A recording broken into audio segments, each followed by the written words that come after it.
ಮಂಗಳೂರು ನಗರ ಕಸದ ಕೊಂಪೆಯಾಗುತ್ತಿದೆ.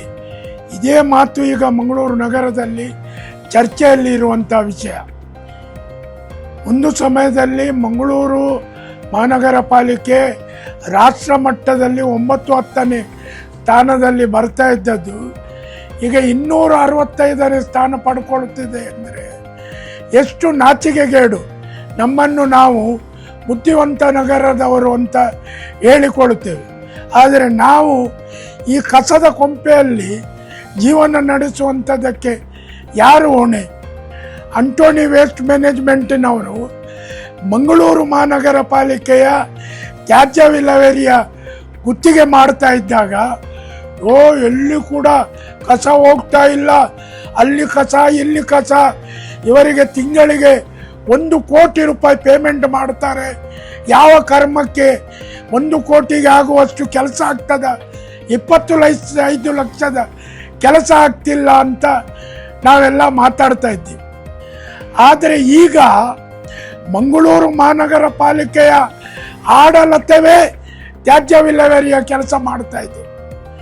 ಇವರಿಗೆ ಪೇಮೆಂಟ್ 1 ಕೋಟಿಗಿಂತ ಹೆಚ್ಚು ಕೊಡ್ತಾ ಇದ್ದೇವೆ, ಆದರೆ ಅಂಟೋನಿ ಅವರು ಮಾಡುವಷ್ಟು ಕೂಡ ಇವಲ್ಲಿ ಕೆಲಸ ಆಗ್ತಾ ಇಲ್ಲ.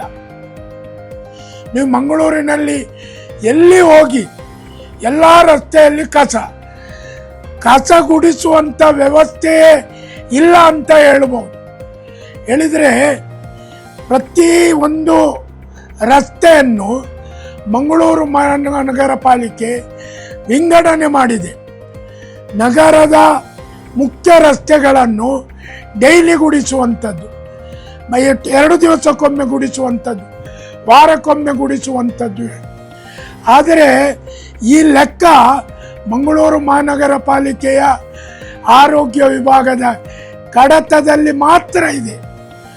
ಒಂದು ದಿನ ಗುಡಿಸುವ ರಸ್ತೆಯನ್ನು ಕೂಡ ವಾರಕ್ಕೊಮ್ಮೆ ಗುಡಿಸುವುದಿಲ್ಲ. ಇದಕ್ಕೆ ಎಲ್ಲ ಮುಖ್ಯ ಕಾರಣ ಅಂತ ಹೇಳಿದರೆ ಮಹಾನಗರ ಪಾಲಿಕೆಯ ಆಡಳಿತ. ಮಹಾನಗರ ಪಾಲಿಕೆಯ ಆರೋಗ್ಯ ವಿಭಾಗದ ಹೆಲ್ತ್ ಇನ್ಸ್ಪೆಕ್ಟರ್ಗಳು ಬೆಳಿಗ್ಗೆ 7 ಗಂಟೆಗೆ ಫೀಲ್ಡ್ಗೆ ಬರಬೇಕು.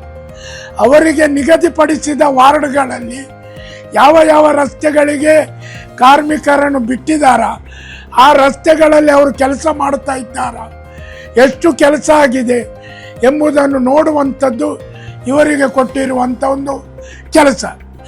ಆದರೆ ಈ ಹೆಲ್ತ್ ಇನ್ಸ್ಪೆಕ್ಟರ್ಗಳು ಬೆಳಿಗ್ಗೆ ತಮ್ಮ ಕರ್ತವ್ಯಕ್ಕೆ ಹಾಜರಾಗುವುದೇ ಇಲ್ಲ.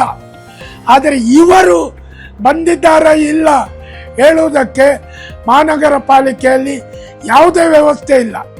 ಈ ಹೆಲ್ತ್ ಇನ್ಸ್ಪೆಕ್ಟರ್ಗಳು ಬೆಳಿಗ್ಗೆ ಪಾಲಿಕೆಗೆ ಬರಬೇಕಾಗಿಲ್ಲ, ಫೀಲ್ಡಿನಲ್ಲಿ ಇರಬೇಕು. ಮಧ್ಯಾಹ್ನ 3 ಗಂಟೆಯ ನಂತರ ಇವರಿಗೆ ಪಾಲಿಕೆಗೆ ಬರಲಿಕ್ಕೆ. ಆದರೆ ಇವರು ಬೆಳಿಗ್ಗೆ ಬರದೇ ಇರುವುದರಿಂದ ಈ ಕಾರ್ಮಿಕರು ಇವರ ಖುಷಿ ಪ್ರಕಾರ ಕೆಲಸ ಮಾಡುವುದರಿಂದ ಇವತ್ತು ಮಂಗಳೂರು ನಗರ ಕಸದ ಕೊಂಪೆಯಾಗಿದೆ.